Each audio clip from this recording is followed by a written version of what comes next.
Ladies and gentlemen, thank you for being here today. I want to talk to you about power, not the kind of power that comes from wealth, from fame, or from position. I'm talking about a deeper power, one that doesn't fade with time, doesn't get stripped away by the changing winds of fortune. I'm talking about the power that comes from within. There's a force inside each and every one of you that, once tapped into, can change your life.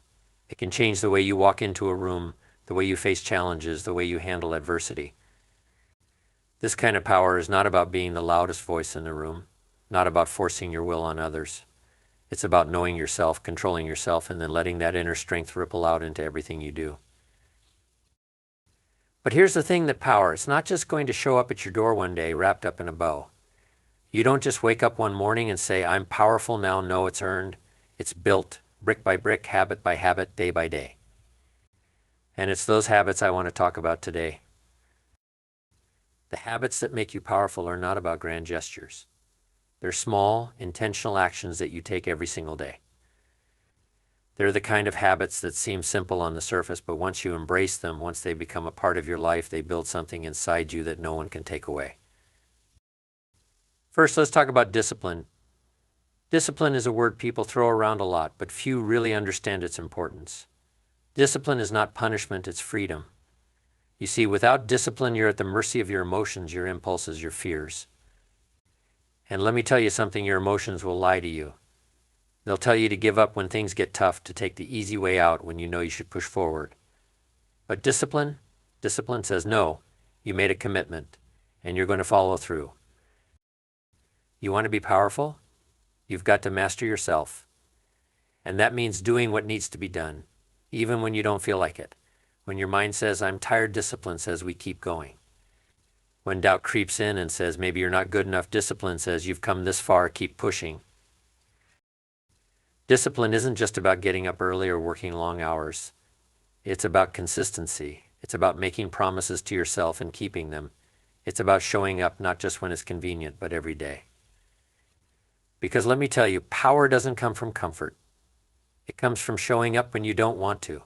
It comes from pushing through when everything in you is telling you to quit. Now, I want to tell you something else. It's not enough just to be disciplined. You need vision. And by vision, I don't mean some far-off dream. I'm talking about a vision for your life, for your purpose, for who you are and who you're becoming. See, a lot of people walk through life aimlessly, letting life happen to them. They react to the world instead of shaping it. They drift from one thing to another, never quite sure what they're chasing. But you, if you want power, you've got to have a vision. A vision gives you direction. It gives you a reason to get up in the morning, a reason to push through the tough times. It's the compass that keeps you moving forward when the road gets hard, when the obstacles start piling up. Because guess what? Life will throw obstacles at you. It'll test you. It'll challenge you in ways you never saw coming. And if you don't have a vision, if you don't have a clear idea of where you're going and why you're going there, those obstacles will knock you down. They'll make you doubt yourself, make you question whether any of it is worth it. But when you have a vision, when you have something that burns deep inside of you, something that pulls you forward no matter what, that's power. That's when you can look adversity in the eye and say, this won't stop me. That's when you can keep moving forward, even when the path isn't clear, even when the odds are against you.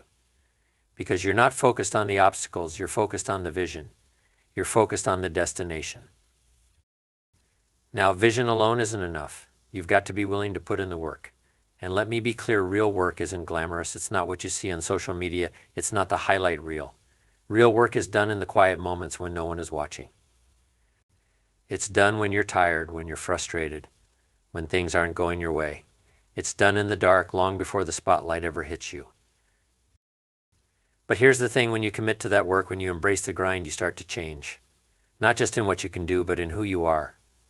The work builds you, shapes you, molds you into someone who can handle more, who can achieve more. And that, my friends, is power. The ability to work, to keep grinding, to keep pushing even when it's hard. That's what separates the powerful from the weak. You want to know what else makes you powerful? How you treat others. You see, there's this misconception out there that power is about stepping on people, about being ruthless. about taking what you want no matter the cost. But real power comes from lifting others up. It comes from treating people with respect, with kindness, with dignity, even when they don't do the same for you. It's easy to be kind when things are going well, when people are treating you right. But what about when they don't? What about when they betray you, when they hurt you, when they try to tear you down? That's when your true power is tested. That's when you have a choice to stoop to their level or to rise above it. Let me tell you something, you don't gain anything by tearing others down. You don't become more powerful by stepping on people. The real power is in lifting people up, in showing them a better way, in leading by example. It's in being the person who others look to, not because they fear you, but because they respect you. When you treat people right, when you lift others up, you create a ripple effect. That kindness, that respect, it spreads. It comes back to you in ways you can't even imagine. And that's real power. The ability to impact the lives of others, to make them better, to leave them stronger than when you found them, that's the kind of power that lasts. Now, I'm not saying you should let people walk all over you. No, you've got to be strong. You've got to set boundaries. But strength doesn't mean being hard. It doesn't mean being cruel. Strength is having the courage to be kind in a world that can often be cold. Strength is choosing to do what's right, even when it's not easy, even when it's not popular. And here's the last thing I want to tell you. If you really want to be powerful, you've got to have faith. I'm not talking about religion, though that may be part of it for some of you. I'm talking about faith in yourself, faith in your abilities, faith in the process. Because there will be times when things don't make sense. There will be times when you're doing everything right, when you're putting in the work, when you're staying disciplined, and yet the results aren't showing up. That's when faith comes in. That's when you've got to trust that the seeds you're planting today will bear fruit tomorrow. You've got to believe that the work you're putting in, the sacrifices you're making, they're leading you somewhere. You may not see it now, but you've got to trust the process.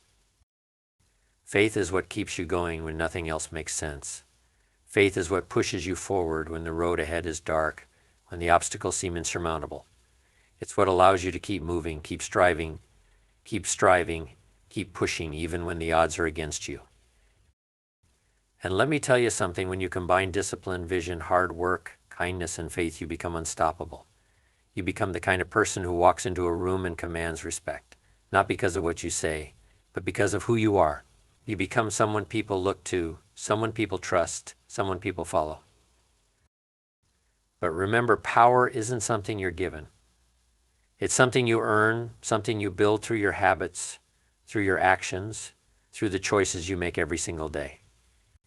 It's something you cultivate by mastering yourself, by lifting others up, by putting in the work when no one is watching, and by having faith when the road gets tough. So I ask you today, what kind of power are you building? What kind of habits are you cultivating? Because I promise you this, the habits you build today will determine the person you become tomorrow. The choices you make, the actions you take, they are shaping your future right now. You've got the potential for greatness inside of you. You've got the power to change your life, to change the lives of those around you, to make an impact that lasts long after you're gone. But it starts with you. It starts with the habits you choose, with the discipline you cultivate, with the vision you hold, with the work you're willing to put in, and with the faith.